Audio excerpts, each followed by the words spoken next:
Halo semuanya, apa kabar? Lanjut lagi di video kali ini kita bahas chapter baru, yaitu di chapter ke-10 terkait dengan fraud auditing. Yaitu kecurangan pelaporan atau kecurangan dalam proses audit. Ya, fraud itu apa? Fraud itu sebelumnya sudah diketahui ya, fraud itu adalah kecurangan yang dilakukan oleh suatu pihak tertentu atau oknum tertentu yang diupayakan untuk mendapatkan keuntungan sendiri, di mana keuntungan sendiri yang didapat itu dapat menyebabkan kerugian bagi pihak lain, atau dapat merugikan dapat merugikan pihak lain. Jadi fraud itu terkait dengan auditing ya, penyajian pelaporan keuangan ya. Berarti terkait dengan fraud auditing yaitu kecurangan dalam penyajian pelaporan keuangan atau penyajian laporan keuangan palsu, yaitu yang dilakukan secara sengaja dengan cara menghilangkan atau menambahkan jumlah tertentu untuk menipu atau mencurangi pihak pemilik atau pihak-pihak yang berkepentingan atas pelaporan keuangan tersebut. Contohnya apa? Bisa saja penipuan pajak, kemudian penipuan kartu kredit atau pinjaman. Itu kan juga bisa, itu juga mengacu termasuk dengan fraud. Jadi yang kita bahas di sini ya semuanya terkait dengan kecurangan.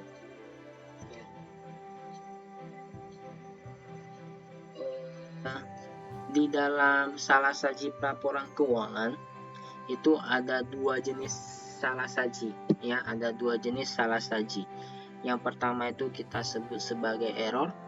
Error itu adalah salah saji yang tidak disengaja atau unintentional misstatement, di mana kesan penyajian ini tidak dilakukan secara tidak sengaja.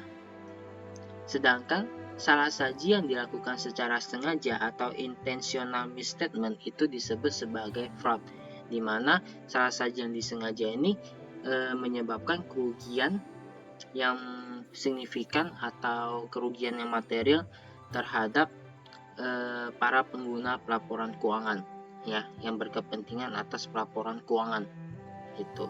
Jadi kalau fraud itu adalah kesalahan penyajian yang merugikan, sedangkan kalau error itu kesalahan yang tidak sengaja ya, biasanya tidak material terkait dengan salah saji. Untuk salah saji yang tidak disengaja ini ya, salah saji yang tidak disengaja bisa aja ada pencatatan yang keliru dicatat sama si akunting tanpa unsur kesengajaan gitu. Misalnya pelunasan harusnya dicatat debitnya hutang, kreditnya kas, dicatat kasnya di debit, hutangnya di kredit. Nah, itu kan udah salah saji di situ dalam pelaporan keuangannya. Ya, caranya itu untuk menyelesaikan atau melakukan koreksi ya, dilakukan jurnal tambahan, jurnal koreksi atas jurnal tersebut. Ya, kita balikin lagi hutang di debit, kreditnya di kas dengan nilai 2 kali lipat gitu, agar hutangnya habis dan kas yang berkurang sesuai dengan yang dibayarkan. Nah, itu kalau error ya, itu kesalahan yang disengaja, yang tidak disengaja. Sedangkan kalau fraud itu salah saji yang disengaja. Nah, ini kecurangan yang disengaja yang dilakukan oleh si pihak atau oknum tertentu, di mana tujuannya itu untuk menguntungkan diri sendiri dan merugikan pihak lain. Kalau di sini ya terkait pelaporan keuangan yang merugikan pihak yang berkepentingan atas pelaporan keuangan. Contohnya apa? Ya contohnya misalnya ada korupsi atau ada penyimpangan atas kas, pencurian atas kas. Misalnya si kasir nih terima pelunasan atas piutang sebesar 100 juta. Ya harusnya dicatat kas bertambah, piutang berkurang, tetapi tidak dilaporkan sama si kasir atau si bagian penagihannya. Itu dipakai untuk kepentingannya sendiri, untuk keperluan pribadi, tetapi tidak dilaporkan dalam perusahaan. Nah, itu masuk ke ranah fraud gitu. Jadi ada salah saji yang disengaja oleh pihak-pihak tertentu untuk mendapatkan keuntungan sendirinya, pribadi dia sendiri, keuntungan pribadi, dan merugikan pihak perusahaan itu atau pihak si pemakai atas pelaporan keuangan. Oke, bisa ngulang-ngulang terus ya terkait dengan error dan fraud. Nah, bentuk-bentuk fraud ini ada dua ya, ada dua bentuk fraud. Yang pertama itu kecurangan pelaporan keuangan atau fraudulent financial statement. Yang kedua itu penyalahgunaan aset atau asset misappropriation. Nah, terkait dengan dua bentuk fraud ini sudah pernah kita bahas ya di bab-bab sebelumnya, di chapter sebelumnya. Kalau kecurangan pelaporan keuangan yaitu salah saji yang material yang berdampak pada pelaporan keuangan secara menyeluruh gitu. Jadi lebih kompleks ya, lebih lebih luas cakupannya terkait dengan fraudulent financial statement. Kalau penyalahgunaan aset atau misappropriation itu mengacu salah saji pada suatu unsur-unsur atau suatu rekening tertentu saja gitu. Itu bedanya antara fraudulent financial statement dan juga misappropriation gitu. Kalau penyalahgunaan aset ya misalnya piutang tidak dilaporkan pelunasannya gitu, atau ada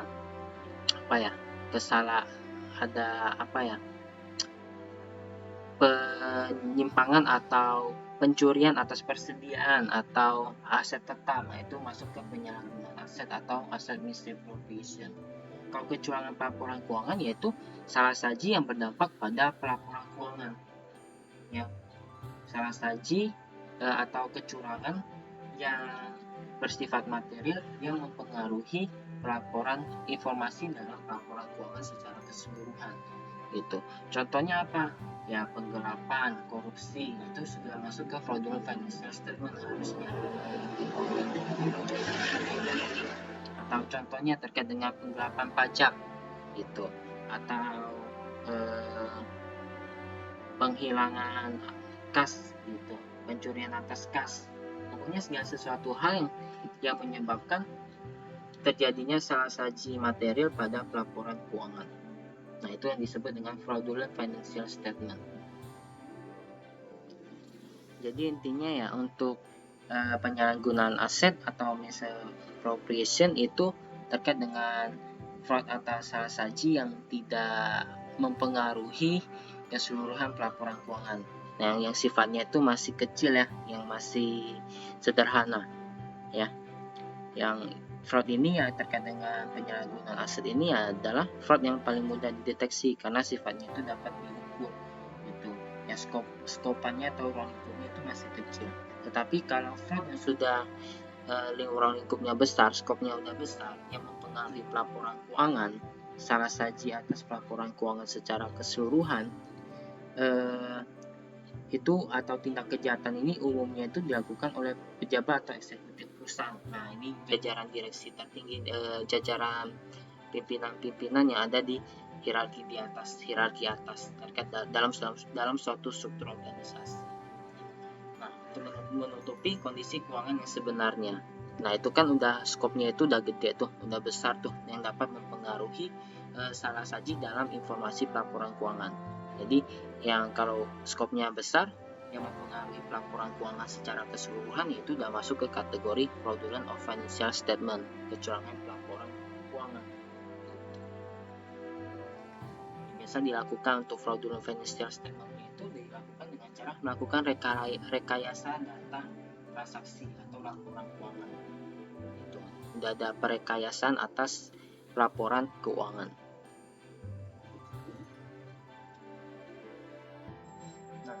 Terjadinya fraud. Di sini ada yang kita ketahui, yang kita pelajari itu terkait dengan fraud triangle. Sebenarnya fraud triangle itu sudah dikembangkan lagi ya, terkait dengan penyebab terjadinya fraud itu sudah dikembangkan lagi. Ada yang kita sebut sebagai fraud diamond atau diamond fraud. Ya, fraud diamond di mana ada 4 hal atau 4 faktor yang menyebabkan terjadinya fraud. Ya, selain fraud triangle ini ada satu lagi komponennya, faktornya. Kemudian dikembangkan lagi menjadi fraud pentagon. Nah, di situ ada 5 kondisi atau 5 faktor yang menyebabkan terjadinya fraud. Tetapi di materi ini ya kita cukup bahas sampai fraud triangle saja. Jadi faktor-faktor yang menyebabkan terjadinya fraud itu ada 3 hal ya. Ada 3 hal yang menyebabkan terjadinya fraud. Yang pertama itu ada tekanan atau pressure. Kemudian yang kedua itu ada kesempatan atau opportunity.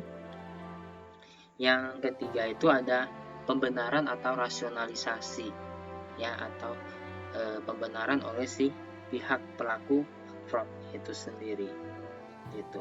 Jadi fraud triangle itu apa? Secara harfiah, fraud triangle itu adalah segitiga kecurangan. Jadi ada 3 sisi di sini ya. Ada tekanan, kesempatan, dan juga pembenaran. Nah, istilah ini muncul karena menurut ini ditemukan sama siapa? Ditemukan sama Cressy. Ya, ditemukan sama Cressy. Terdapat 3 kondisi yang menjadi penyebab terjadinya kecurangan atau terjadinya fraud. Gitu. Ya, seperti yang tadi kita bahas, fraud itu adalah upaya menguntungkan diri atau golongan sendiri. Menguntungkan diri atau golongan sendiri dengan cara-cara yang melanggar hukum yang tidak benar. Gitu. Nah, seorang pelaku fraud ini tentunya mempunyai dorongan tersendiri untuk berbuat hal tersebut atau melakukan kecurangan tersebut. Gitu. Nah, skema inilah tiga komponen atau 3 faktor inilah yang menyebabkan terjadinya fraud. Gitu.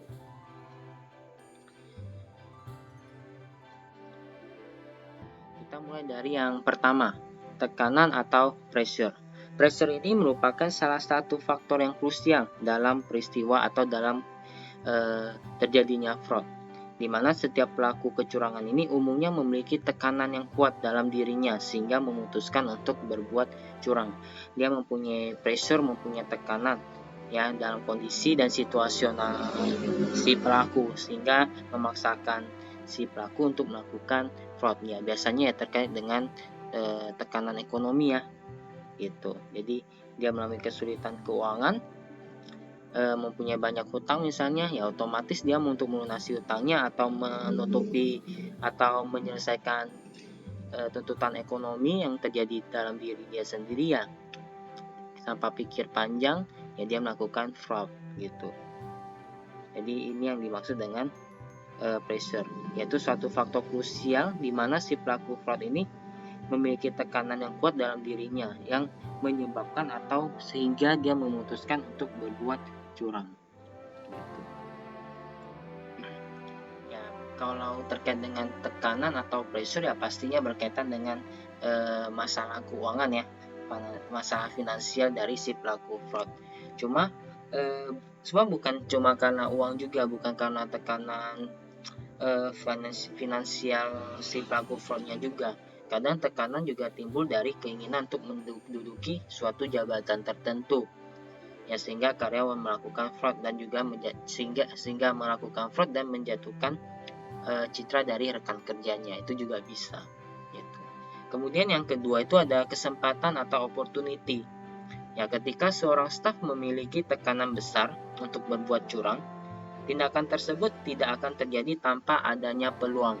Nah, ini ada peluang, karena ada peluang lah terjadinya fraud. Nah, tersedianya kesempatan atau peluang ini untuk melakukan fraud ya bisa disebabkan oleh beberapa faktor. Yang pertama misalnya, pengawasan perusahaan yang masih lemah, terutama terkait dengan sektor keuangan. Gitu. Nah, faktor lainnya apa? Ya, misalnya SOP-nya itu tidak berjalan dengan baik, pengawasannya kurang baik, tidak efisien dan tidak efektif. Gitu. Mungkin si fungsi dari supervisor atau supervisinya itu sudah diatur dengan sangat jelas, tetapi pelaksanaan atas aturan atau SOP-nya itu masih kurang optimal. Nah, itu juga bisa memunculkan kesempatan untuk melakukan fraud. Gitu. Atau bisa aja dalam suatu bisnisnya itu masih berkembang, sehingga kesempatan dapat muncul akibat pekerjaan yang ganda. Nah, itu tidak ada pemisahan fungsi atau tidak ada pemisahan tugas gitu dalam suatu struktur organisasi.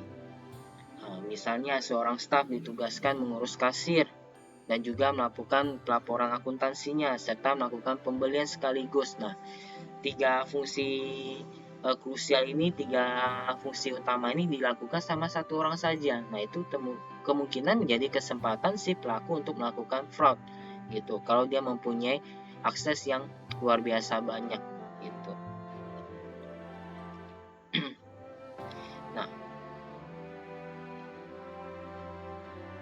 yang tadi terkait dengan pemisahan fungsi, digabung fungsinya ya. Jadi si kasir, laporan akuntansi, dan juga pembeliannya dirangkap sama satu orang. Ahli-ahlinya benar, misalnya dia mau menghemat biaya operasional agar tidak biaya gajinya tidak boros misalnya. Tetapi alih-alih untuk menyelamatkan dana perusahaan, hal ini justru menjadi bumerang bagi si perusahaan karena tidak ada fungsi pengawasannya di situ.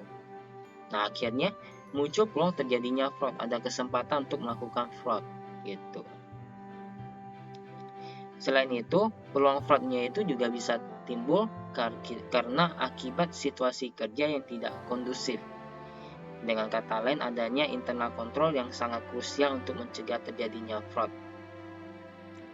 Kemudian yang ketiga, itu pembenaran atau rasionalitas. Seperti semua tindakan melanggar hukum lainnya, fraud juga membuat pelakunya berhadapan dengan konsekuensi tertentu. Dampaknya dapat berupa pemutusan kerja atau PHK sampai dengan tuntutan pidana. Nah, itu terkait dengan risiko kecurangan ya, yang bisa aja diberhentikan atau ada tuntutan pidana. Nah, saat tindakan kecurangan terdeteksi dan si pelaku biasanya akan memberikan alasan-alasan yang merasionalisasi perbuatannya, seakan-akan apa yang dilakukan itu ada pembenarannya gitu, ada toleransinya. Tujuannya jelas agar tindakan fraud yang dilakukan terkesan wajar dan juga dapat dimaklumi dengan kondisi dan juga situasional yang dihadapinya gitu. Nah, ini yang dimaksud dengan pembenaran atau rasionalisasi gitu. Saat tindakan kecurangan terdeteksi, pelaku biasanya itu akan memberikan alasan-alasan untuk merasionalisasi perbuatannya. Tujuannya jelas agar tindakan fraud yang dilakukan terkesan wajar dan juga dapat dimaklumi. Nah, contohnya apa terkait dengan pembenaran?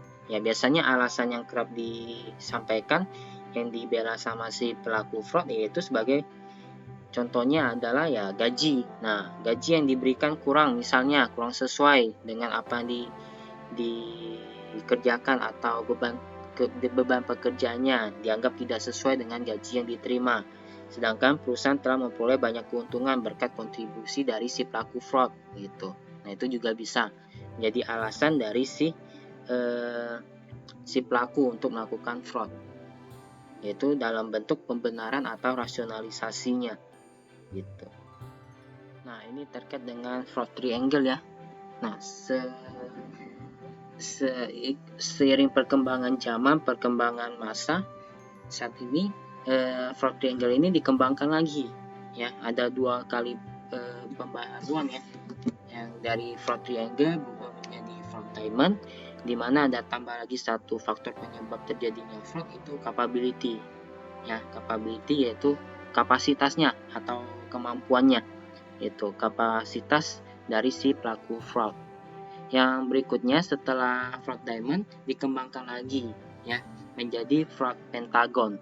Nah, fraud pentagon ini dikembangkan oleh si Crow Howard. Ya, Crow Howard. Kalau triangle kan sama Crazy nih. Kalau diamond kalau nggak salah juga Crow Howard. Kemudian dikembangkan lagi menjadi fraud pentagon. Nah, fraud pentagon ini selain pressure, rasionalisasi dan juga opportunity, ditambah lagi 2 faktor penyebab terjadinya fraud yang diasumsikan menjadi faktor penting juga dalam terjadinya fraud, yaitu ada yang ditambahkan lagi dengan arogansi. Ya, arogansi yang merasa arogan ya, dia merasa memiliki kepemilikan atau pengendalian yang luar biasa dalam perusahaan, sehingga apabila dia melakukan fraud ya aman-aman aja gitu, tidak akan terdeteksi. Nah, itu terkait dengan arogansi. Kemudian kompeten. Nah, ini terkait dengan kompetensinya. Dia mempunyai kompetensi sehingga dia dapat melakukan fraud, melakukan kecurangan. Kurang lebih seperti itu.